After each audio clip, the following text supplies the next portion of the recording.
I think it was a comedy, but that's what I thought of Winds of War, too. So who knows what's going to happen tonight?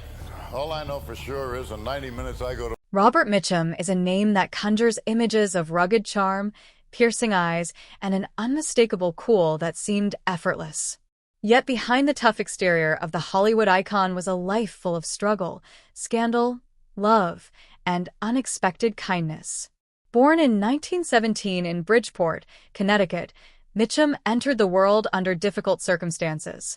His father worked in shipyards and on railroads to support the family, but tragedy struck early when Mitchum's father died in a terrible accident at the rail yard.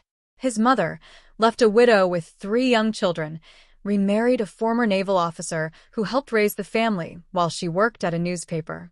From the beginning, Robert's life was shaped by hardship and resilience, traits that would later define both his personal and professional life. Even as a young child, he showed signs that he would not follow a traditional path. He was rebellious, wild, and constantly testing boundaries. His behavior prompted his mother to send him and his brother to live on a farm in Delaware, hoping the structured life would calm him. But Robert was undeterred, often running away, getting expelled from school, and eventually finding his way to New York's Hell's Kitchen to live with his sister. There, life became even more challenging. By the age of 13, he was fully independent, taking odd jobs to survive, hopping freight trains, working in back alleys, boxing, and laboring on farms. The Great Depression left its mark, but these experiences also hardened him. He developed a toughness and resourcefulness that would later serve him in Hollywood. Despite these hardships, Mitchum met Dorothy Spence, the woman who would become his wife, during this time, a relationship that would endure for decades. His early life was also marked by controversy, including claims of being arrested for vagrancy and sent to a chain gang in Georgia at the age of 14. Whether fully true or not, these stories contributed to his tough guy persona, a trait that audiences would come to associate with him throughout his career. Mitchum's entry into Hollywood was accidental. Unlike many actors who dreamed of stardom from a young age, he had no such ambition. His sister, Julie, was involved in a small theater group in Long Beach, California, and when a role suddenly needed to be filled one night, she pointed to her brother. Robert stepped in, and that single event sparked a career that would span decades. He quickly transitioned from performing small theater roles to working on films, even writing plays for children. By 1939, his talent had been recognized by influential figures, and he even collaborated with Orson Welles for a benefit show. Over the next few years, Mitchum immersed himself in Hollywood, taking any roles offered to him, including 7 Hopalong Cassidy films in a single year and various war movies, comedies, and small projects. The sheer volume of work taught him a crucial skill: how to act without overacting, how to convey emotion naturally, and how to inhabit a character fully without forced theatrics. This understated style became his trademark, setting him apart from his contemporaries. By 1944, Mitchum had signed a contract with RKO Pictures, earning $350 a week, a modest sum for someone whose talent was about to explode onto the big screen. His first leading roles came in small westerns like Nevada and West of the Pecos, where his rugged presence and quiet charisma made him stand out. It was clear that Mitchum possessed something special, a natural ability to command attention without speaking loudly or showing overt emotion. This subtle power would later define some of his most memorable performances and cement his status as a Hollywood icon. In 1943, Mitchum appeared in G.I. Joe, playing a weary officer whose depth and realism earned him an Oscar nomination. His performance reflected the exhaustion and fear of war rather than glorifying it, giving audiences an authentic portrayal of human struggle. However, as the film gained acclaim, Mitchum himself was drafted into the army.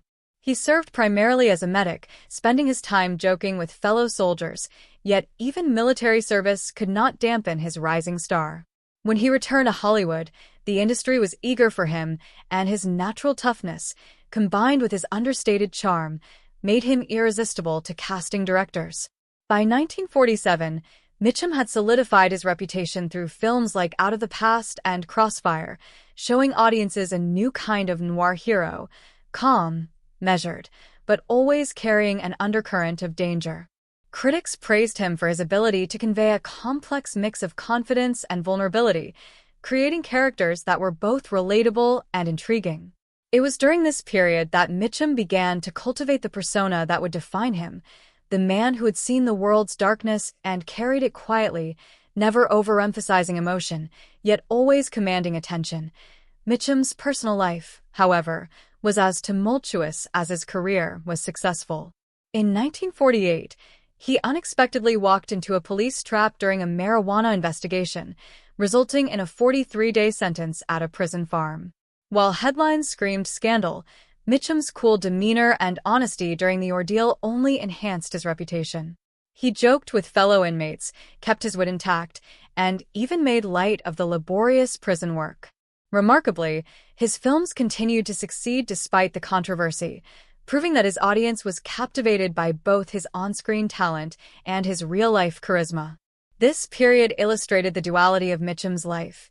He was a man who broke rules but also inspired admiration, showing resilience in the face of public humiliation. Even the harshest moments, including jail time, were absorbed into the mythology of his cool, tough guy persona, further enhancing the allure that Hollywood and the public found irresistible. While his career thrived, Mitchum's love life was equally complicated. He met Dorothy Spence as a teenager while she was dating his brother John, yet he pursued her anyway. Their marriage in 1940 caused a lasting rift with his brother, but Dorothy remained steadfast through decades of scandals, affairs, and Hollywood chaos. Mitchum's relationships with women like Ava Gardner, Marilyn Monroe, Shirley MacLaine, and Rita Hayworth were intense, but often fleeting, punctuated by professional collaboration, personal connection, and occasional scandal. Despite these entanglements, he returned to Dorothy repeatedly, demonstrating loyalty in a manner unconventional but deeply human. These relationships highlight another layer of Mitchum's complexity, a man who could be wild, rebellious, and intensely passionate, yet also deeply committed and protective of those he loved. His personal life, full of love, jealousy, and human error, mirrored the layered characters he portrayed on screen, adding authenticity to his performances and contributing to the legend surrounding him. Mitchum's dedication to his craft extended far beyond typical acting methods.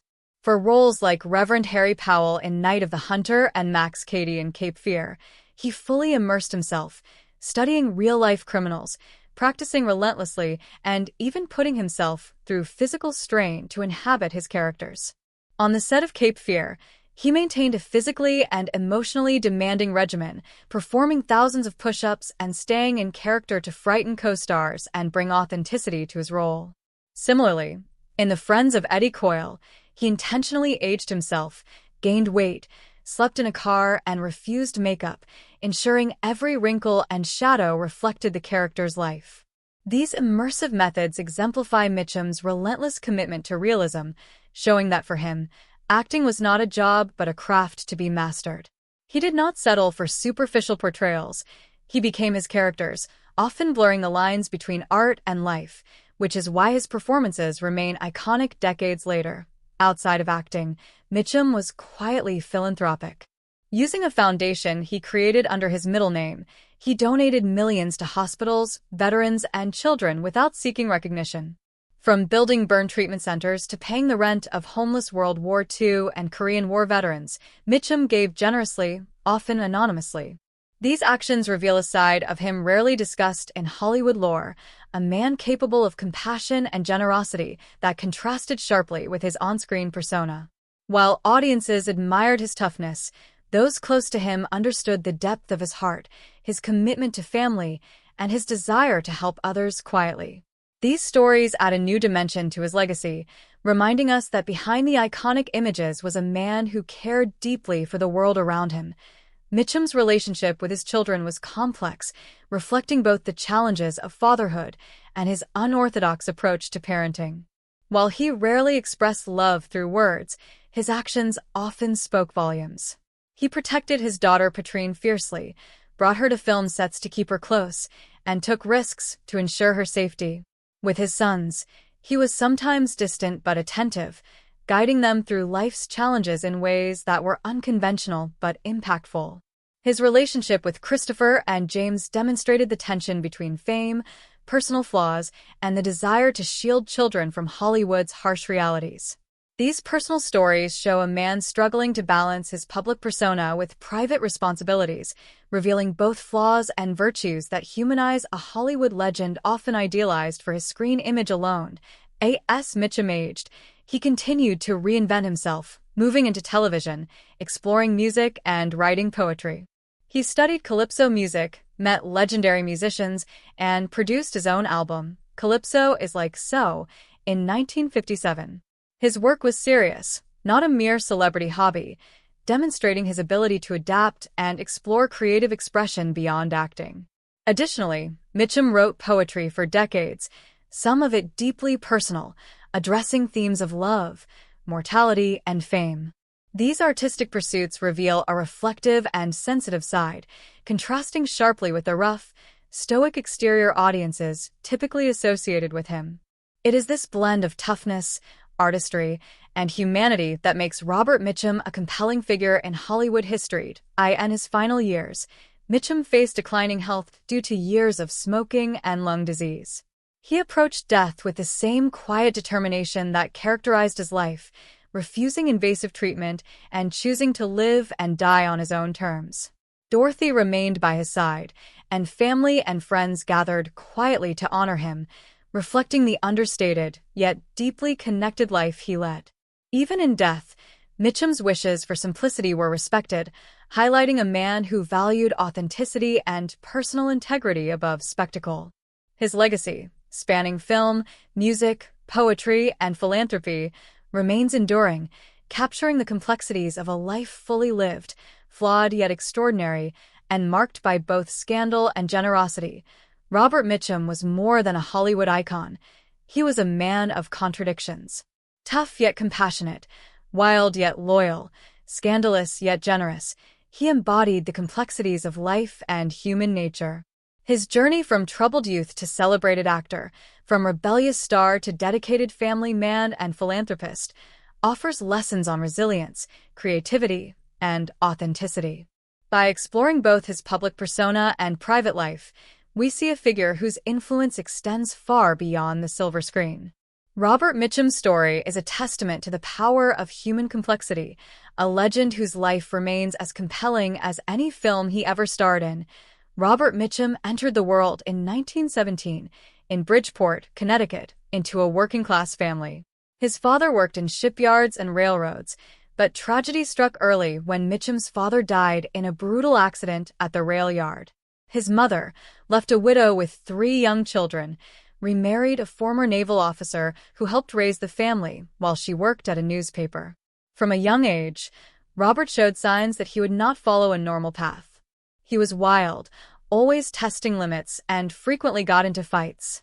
His mother sent him and his brother to a farm in Delaware, hoping structure would calm him, but it didn't. Expulsions from school and repeated runs away led him, by the age of 13, to live with his sister in New York's Hell's Kitchen. There, he hopped freight trains, worked odd jobs, boxed in alleys, and labored on farms. The Great Depression left him hungry and injured, once almost costing him a leg. Yet these hardships shaped him, hardening his resolve and giving him the toughness that would define both his personal life and his Hollywood persona. Amid this turbulence, he met Dorothy Spence, the girl who would eventually become his wife, setting the stage for a relationship that would endure decades. Unlike many actors who dream of stardom, Robert Mitchum never intended to act. In 1937, his sister Julie was acting in a small theater group in Long Beach, California. When an actor failed to show up for a role, Julie pointed to her brother, and Robert stepped in. That single decision launched a career that would last decades. He began performing regularly and even wrote plays for children. By 1939, he collaborated with Orson Welles for a benefit show, showing early signs of a natural artist. Over the next few years, he immersed himself in Hollywood, taking whatever roles were offered, from westerns to comedies to war films. In 1944, he signed a contract with RKO Pictures for $350 a week. His early work in small westerns like Nevada and West of the Pecos showcased his quiet strength, rugged charm, and understated acting style, skills that would distinguish him from other actors. These roles laid the foundation for the tough guy image that audiences would come to associate with him. In 1943, Mitchum starred in G.I. Joe, portraying a war-weary officer with authenticity that earned him an Oscar nomination. The role reflected the fear, loyalty, and exhaustion of soldiers rather than glorifying war. Soon after, he was drafted into the Army, where he served as a medic, spending his time joking with fellow soldiers. After his discharge, he returned to Hollywood, where his combination of rugged looks, calm demeanor, and understated charisma made him highly sought after. By 1947, Mitchum became a leading man in film noir with Out of the Past and Crossfire, redefining the genre. Audiences were captivated by his subtle, cool, and dangerous persona, setting the stage for the enduring image of Robert Mitchum as the ultimate Hollywood tough guy. In 1948, Mitchum's personal life collided with his public persona when he was arrested in a marijuana investigation. The 43-day sentence at a prison farm made headlines worldwide. Despite the humiliation, Mitchum maintained his humor and composure, joking about the hard labor and interacting with fellow inmates. Life magazine photographers captured him in a prison uniform, mopping floors and milking cows, a stark contrast to his Hollywood image. Remarkably, this scandal did not hurt his career. Instead, it enhanced his mystique. His films continued to succeed, proving that audiences were drawn to both his on-screen talent and his real-life audacity. Mitchum's cool demeanor and honesty in the face of public scrutiny reinforced the tough, charismatic image that defined him. Mitchum's personal life was as turbulent as his career. He met Dorothy Spence while she was dating his brother John, yet pursued her anyway, marrying her in 1940. Their union caused lasting tension with his brother, but Dorothy remained by his side through decades of scandal, affairs, and Hollywood chaos. Mitchum also had fleeting but intense relationships with Ava Gardner, Marilyn Monroe, Shirley MacLaine, and Rita Hayworth. Despite these affairs, he returned to Dorothy repeatedly, showing loyalty in a way that was unconventional but deeply human. These relationships illustrate Mitchum's complexity, a man who could be wild, rebellious, and passionate, yet also deeply committed to those he loved. His personal life mirrored the layered characters he portrayed on screen, adding depth and authenticity to his legendary image. Mitchum's dedication to his craft went beyond normal acting methods. For roles like Reverend Harry Powell in Night of the Hunter and Max Cady in Cape Fear, he fully immersed himself in his characters, studying real-life criminals, practicing relentlessly, and enduring physical strain. On the set of Cape Fear, he performed thousands of push-ups, stayed in character, and even scared his co-stars to achieve authenticity. In The Friends of Eddie Coyle, he intentionally aged himself, gained weight, and avoided makeup, ensuring every wrinkle reflected the character's life. Mitchum's immersive methods blurred the lines between life and art, creating performances that were raw, authentic, and unforgettable. His dedication made him a master of subtlety, realism, and intensity, influencing generations of actors after him. Behind the scenes, Mitchum was quietly philanthropic. He created a foundation under his middle name, donating millions to children's hospitals, veterans, and educational funds without seeking recognition. From building burn treatment centers to paying rent for homeless veterans, he gave generously and anonymously. Mitchum also wrote poetry for nearly 60 years, often reflecting on love, mortality, and fame. These artistic pursuits showed a sensitive, reflective side that contrasted sharply with his public tough guy persona. Mitchum's generosity and creativity added depth to his legacy, revealing a man of compassion, thoughtfulness, and quiet heroism. Mitchum's approach to family was unconventional yet loving. He fiercely protected his daughter Patrine, took his children on quiet drives to the ocean, and carefully guided them through life's challenges. His relationship with his sons, particularly Christopher and James, was complicated, sometimes distant, but always protective. Mitchum sought to shield them from Hollywood's dark side, even if it meant creating tension. His interactions with family showed a softer, human side to a man often celebrated for his toughness, illustrating the contradictions that defined his life. As Mitchum aged, he reinvented himself, moving into television, exploring music, and continuing creative pursuits. He studied calypso music in Trinidad, recorded albums, and wrote poetry, demonstrating his continued passion for learning and creativity. Despite declining health in the 1990s, he remained determined to live life on his own terms. He passed away in 1997 at the age of 79, surrounded by family and friends, leaving behind a legacy of film, music, poetry, philanthropy, and a unique, indelible personal story. His ashes were scattered at sea, as he wished, a simple, quiet farewell befitting a man who valued authenticity over spectacle. Robert Mitchum was more than a Hollywood icon. He was a man of contradictions. Tough yet compassionate, wild yet loyal, scandalous yet generous, he embodied the complexities of life and human nature. From his early struggles to his rise in Hollywood, through scandal, love, philanthropy, and creative expression, Mitchum's life was rich, dramatic, and deeply human. His story reminds us that true legends are not only defined by their public persona, but also by the private choices, struggles, and virtues that shape them. Robert Mitchum's legacy endures, not just through films, but through the quiet acts of generosity, creativity, and integrity that marked his extraordinary life.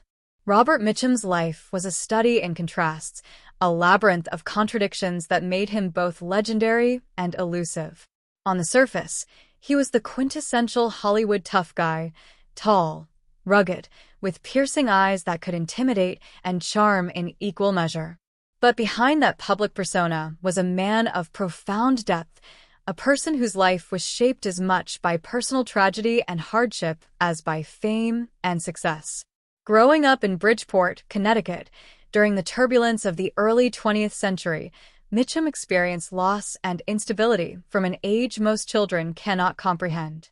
His father's death in a violent accident left his mother to raise 3 children largely on her own, forcing the family to rely on resourcefulness, resilience, and sheer survival instinct. Mitchum's early encounters with authority were combative. Schools could not contain his restless spirit, and he ran away multiple times, seeking freedom in the streets and on freight trains, where he became a drifter during the Great Depression. These formative experiences hardened him, teaching lessons in self-reliance, endurance, and adaptability, qualities that would later define both his screen presence and his personal philosophy. Yet the young Mitchum was not merely surviving. He was absorbing life in all its rawness, encountering people from every walk of life, witnessing both cruelty and kindness, and developing a keen understanding of human nature that would later infuse every role he played. It was during these years that he met Dorothy Spence, a relationship that would endure decades of trials, including scandal, infidelity, and the merciless glare of Hollywood gossip. Their bond was unusual yet steadfast. While Mitchum's public life suggested a man of excess and recklessness, his private devotion revealed a capacity for loyalty and sustained love that contrasted sharply with his image. Even as he stumbled into acting by accident, filling in for his sister in a small theater group, he demonstrated an uncanny ability to absorb and transform experience into artistry. Early performances gave way to film roles that capitalized on his natural magnetism, his effortless cool, and his understanding of the human psyche. By the time he appeared in G.I. Joe and subsequently in film noir classics such as Out of the Past and Crossfire, Mitchum had refined an acting style that was deceptively simple yet profoundly impactful, minimalistic, understated, and compelling, with a quiet menace or warmth that could dominate the screen without the need for dramatic